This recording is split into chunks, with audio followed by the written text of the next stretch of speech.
A long and controversial history.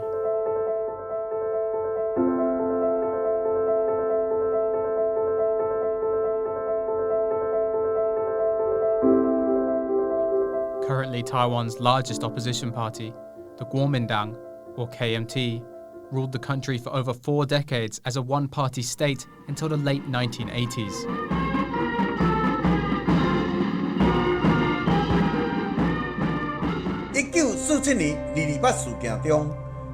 It was under KMT rule that the 228 incident occurred, as the party ordered soldiers from China to crack down on Taiwanese civilians angered by perceived corruption and mistreatment.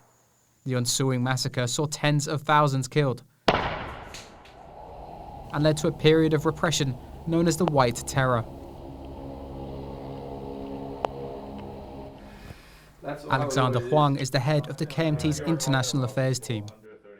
I'm not trying to walk away from any responsibility.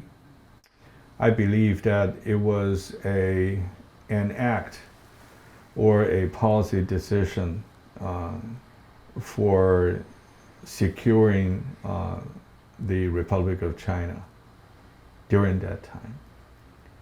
And the reason why that we have a national holiday to commemorate, to remember,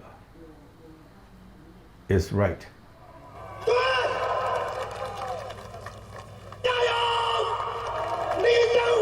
Despite its authoritarian past, the KMT later managed to democratize.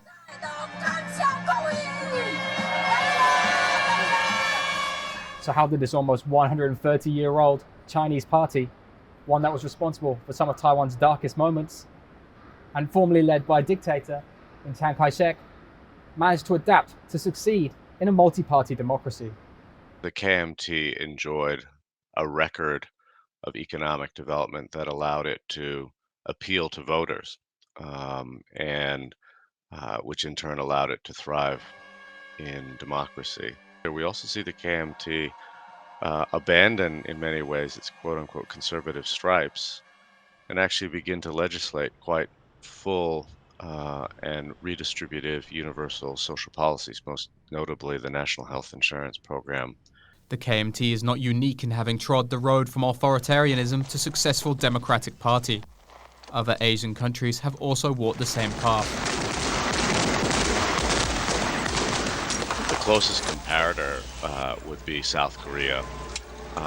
South Korea under Chen Duhuan was also a brutal authoritarian regime, but by the mid-1980s, it too had very obviously passed its apex of power. Today's KMT doesn't believe its past transgressions should be held against it. We have young KMT members came to me and say, I didn't do anything wrong.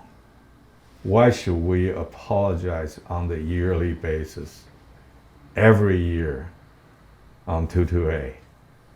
I told them that we apologize for our predecessors.